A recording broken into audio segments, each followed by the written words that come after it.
इसी जंगल में पिंकू मोर अपनी पत्नी किट्टू चिड़िया के साथ रहता था।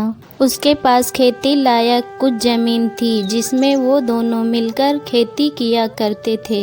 कुछ समय के बाद उनको एक बेटी हुई जिसका नाम उन्होंने सुनहरी रखा। एक बार जंगल में बारिश न होने के कारण उनके खेत सूख जाते हैं। जब यह बात पिंकू मोर किट्टू चिड़िया को बताता है तब किट्टू चिड़िया कहती है, पिंकू जी अब हम क्या करेंगे, अब की बार तो फसल भी नहीं हुई है और घर में खाने के लिए एक दाना भी नहीं है। हे भगवान, तुम कैसे दिन दिखा रहे हो, हम तो भूखा रह लेंगे लेकिन हम अपनी बच्ची को भूखा कैसे रखेंगे। अरे किट्टू, तुम परेशान मत हो, मैं कल शहर जाकर कोई नया काम देखता हूँ। ये कहकर पिंकू मोर काम की तलाश में शहर की ओर चला जाता है। पूरा दिन काम की तलाश करने पर भी उसे कहीं पर काम नहीं मिला। शाम हो जाती है और वो थक कर एक पेड़ पर बैठ जाता है। तभी उसे सब्जी और फलों की एक दुकान दिखाई देती है। पिंकू मोर दुकान पर जाता है और कहता है, अरे भैया, कोई काम मिल सकता है? मुझे काम की बहुत ज़रूरत है। मेरी सब्जी और फलों की दुकान है, तुम क्या काम कर सकते हो? कुछ भी भैया, कुछ भी, मैं कुछ भी काम करूँगा। मुझे काम की बहुत ज़रूरत है। मेरी दुकान पर तुम्हें सब्जियां डिलीवरी करनी पड़ेगी और मैं तुम्हें सैलरी भी कम दूंगा, 2000 रुपये महीना। चलेगा? हाँ भैया, चलेगा चलेगा, बिल्कुल चलेगा। ऐसे ही समय बीतने लगता है और महीने की आखिरी तारीख आ जाती है। कालू कौवा पिंकू मोर को सैलरी देने के लिए दुकान पर बुलाता है। ये लो तुम्हारे 2000 रुपये और ये साथ में खरबूजा भी ले जाओ। पिंकू मोर सैलरी और खरबूजा लेकर अपने घर आ जाता है।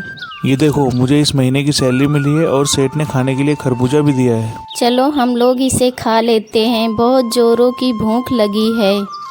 तीनों जल्दी जल्दी खरबूजे को खा लेते हैं और चिड़िया खरबूजे के बीज को ले जाकर अपने खेतों में डाल देती है।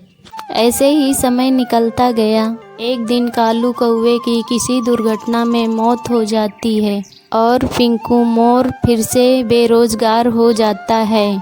जब यह बात पिंकू मोर किट्टू चिड़िया को बताता है तब किट्टू चिड़िया कहती है, हे भगवान, अभी अभी तो सुनहरी के पापा की नौकरी लगी थी और तूने फिर से उसी दोराहे पर लाकर खड़ा कर दिया। अगली सुबह पिंकू मोर जब अपने खेत पर जाता है तो देखता है पूरा खेत खरबूजों से भरा हुआ है। यह देखकर पिंकू मोर किट्टू चिड़िया को फ़ोन लगाता है। हम पिंकू बोल रहे हैं। अरे सुनो, जल्दी अपने खेतों पर आओ, देखो आकर यहाँ कितने सारे खरबूजे लगे हुए हैं। अच्छा ठीक है जी, मैं अभी आती हूँ खेत पर। इतना कहकर किट्टू चिड़िया और सुनहरी दोनों अपने खेतों की तरफ चली जाती हैं। अरे देखो, कितने सारे खरबूजे लगे हुए हैं हमारे खेतों में। ये वही खरबूजे हैं जो बीज तुमने लाकर खेतों में डाले थे। हाँ जी, आप ठीक कह रहे हो। इन खरबूजों को ले जाके अब हम बाजार में बेचेंगे। अगली सुबह पिंकू मोर अपने खेतों से खरबूजों का ठेला लेकर बाजार पहुंचता है। खरबूजे ले लो, खरबूजे, मीठे मीठे खरबूजे ले लो, ताजे ताजे खरबूजे ले लो। खरबूजे बेचकर उसकी अच्छी आमदनी हो जाती है और वो तीनों खुशी खुशी रहने लगते हैं। एक जंगल में किट्टू चिड़िया एक पेड़ पर घोंसला बनाकर रहती थी। उसी पेड़ के नीचे एक सांप का बिल था जिसमें एक जहरीला सांप रहा करता था। वो हमेशा मौका पाकर किट्टू चिड़िया के अंडों को खा जाया करता था। एक दिन किट्टू चिड़िया ने अपने घोंसले में 2 अंडे दिए, लेकिन उसे हमेशा ये डर रहता था कहीं सांप पहले की तरह दोबारा उसके अंडों को न खा जाए। वो हमेशा अपने अंडों के पास रहा करती थी। एक दिन उसे बड़े ज़ोरों से प्यास लगी, लेकिन उसे डर था कि मैं पानी पीने जाऊंगी तो ये सांप मेरे अंडों को खा जाएगा। मैं जल्दी से पास के तालाब से पानी पी के आ जाती हूँ। किट्टू चिड़िया पानी पीने के लिए चली जाती है।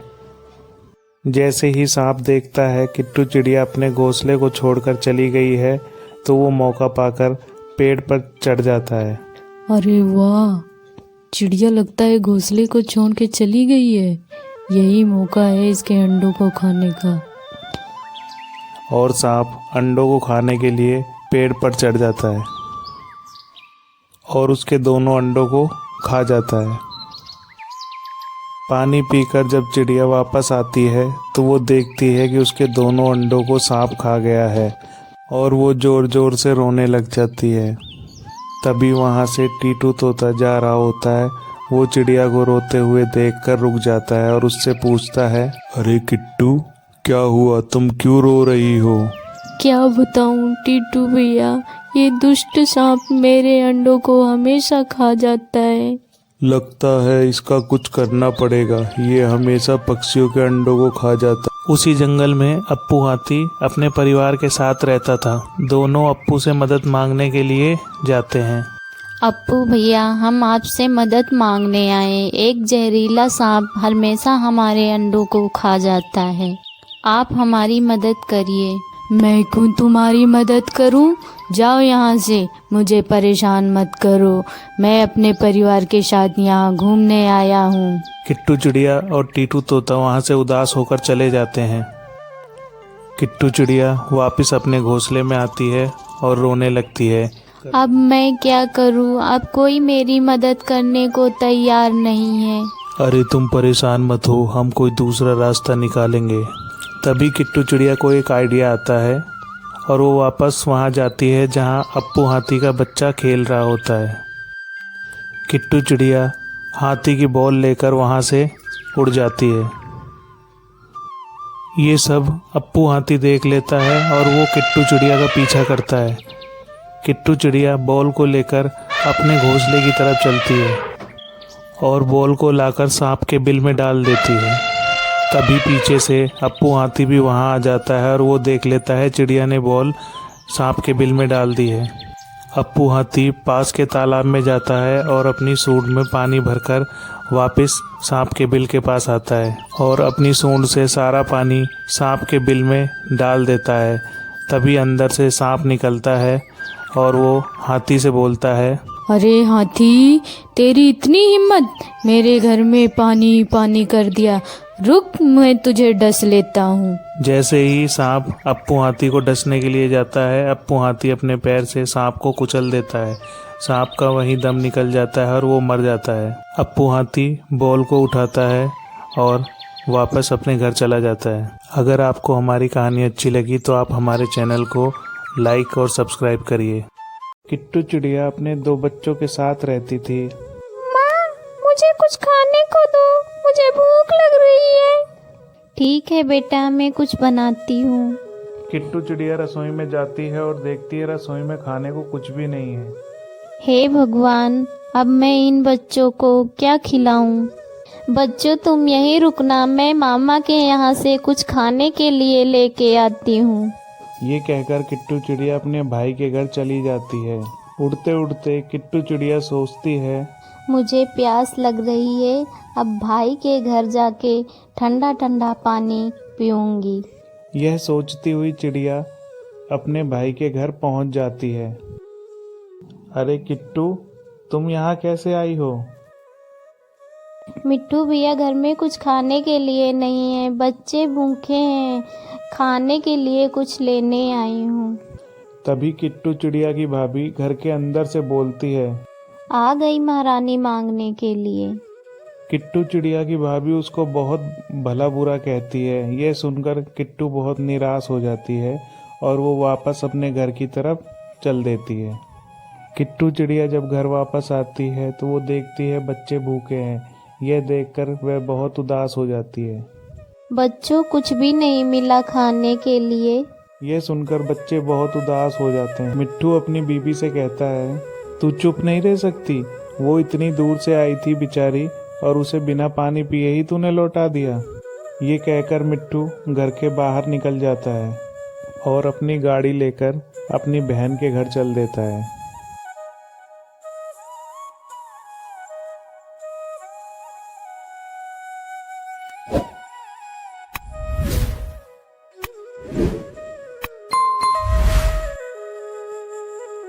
रास्ते में मिट्टू सब्जी और फल की दुकान पर जाता है और बहुत सारी सब्जियां और फल खरीद लेता है।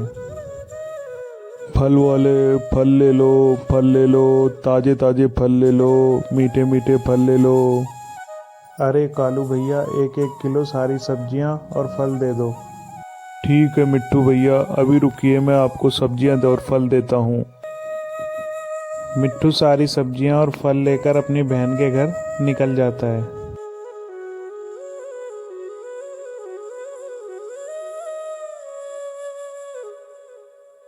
मिट्टू जब घर पहुंचता है तो उसे देखकर उसकी बहन बहुत खुश हो जाती है और कहती है, मिट्टू भैया आप यहाँ? हाँ किट्टू, मुझे माफ़ कर दो। मैं तुम्हारी भाभी की तरफ से तुमसे माफ़ी मांगने आया हूँ और बच्चों के लिए कुछ खाने के लिए लाया हूँ। और मिट्टू बैग से सारी सब्जियाँ और फल निकालकर किट्टू चिड़िया को दे देता है। ये देखकर बच्चे बहुत खुश हो जाते हैं और मिट्टू फल और सब्जियाँ अपनी बहन को देकर घर आ जाता है। बरसात का मौसम था। किट्टू चिड़िया अपने 2 बच्चों के साथ रहती थी। बच्चों, मौसम खराब हो रहा है, मैं जा रही हूँ जंगल की ओर, कुछ खाने के लिए लेके आती हूँ।